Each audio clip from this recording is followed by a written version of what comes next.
Terima kasih Anda masih bersama kami di Kabar Petang. Kita lanjutkan dialog, saya ingin ke Pak Albertus. Pak Albertus, media massa kian ramai apalagi dengan tudingan Ismail Bolong ini. Artinya langkah ke depannya akan seperti apa sehingga kasus ini benar-benar terang benderang, tidak hanya tudingan yang mencuat saja tapi kebenaran yang seharusnya mencuat. Baik, kami sudah rapat langsung dipimpin oleh Pak Mahfud MD. Dan kami sudah membuat beberapa langkah-langkah karena juga ada atensi langsung dari Bapak Presiden. Jadi agar informasi ini sesegera mungkin bisa ada kepastiannya sehingga tidak menimbulkan spekulasi-spekulasi di luar, maka kami memang diminta untuk mendalami. Nah, karena posisi Kompolnas kan hanya bisa melakukan klarifikasi dan kami akan melakukan klarifikasi ke pihak yang terkait termasuk dengan Bapak Kapolri. Nah, namun kalau tadi ada masukan untuk dibentuk tim, sebetulnya sudah ada tim, artinya sudah ada tugas khusus untuk hal seperti ini, untuk kasus melonjol. Di Irwasum itu ada namanya Irsus. Ya, hanya memang masalahnya Irsus ini pimpinannya bintang 1. Mungkin kalau untuk menangani yang di wilayah, memanggil Ismail Bolong mungkin bisa, tetapi kalau kemudian harus konfirmasi kepada Kabareskrim kan tentu ada secara psikologis ada masalah lah.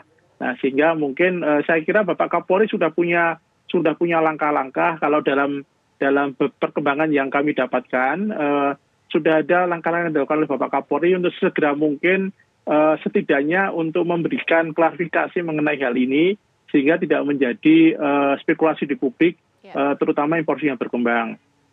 Kehadiran Ismail Bolong tentu diperlukan untuk dimintai keterangan dan saya kira penyidik sudah mengumpulkan bahan-bahan ini. Secara teknis tentu akan ada pendalaman yang lebih untuk mencari validitasnya. Tetapi untuk hal yang terkait dengan pejabat yang lain, terutama yang untuk perwira dengan bintang lebih tinggi, tentu Bapak Kapolri pasti sudah ada langkah-langkah yang akan dilakukan. Itu yang kami tangkap dan kami dapatkan informasi seperti itu, Mbak. Baik, Pak Sugeng, kalau dari IPW sendiri melihat siapa saja seharusnya dilibatkan dalam tim ini?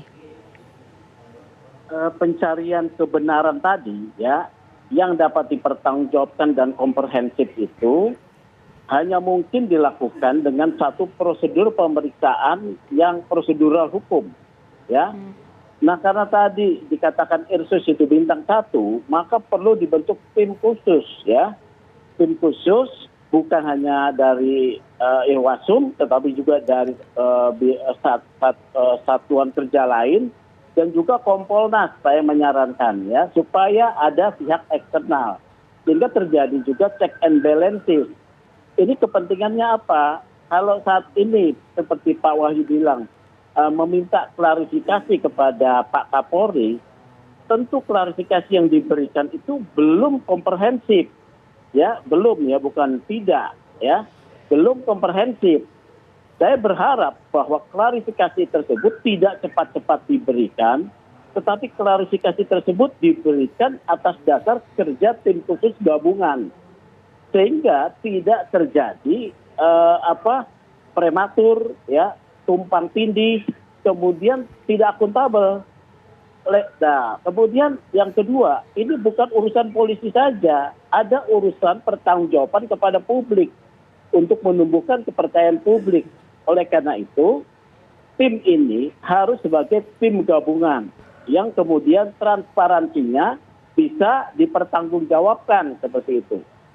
Baik, kita ke Pak Arsul Sani. Pak Arsul Sani, sejauh ini bagaimana dengan tim yang akan dibentuk dan dikerahkan untuk menjadi terang benderang? Tapi dijawabnya nanti Pak Arsul Sani. Kabar Petang segera kembali usai jeda.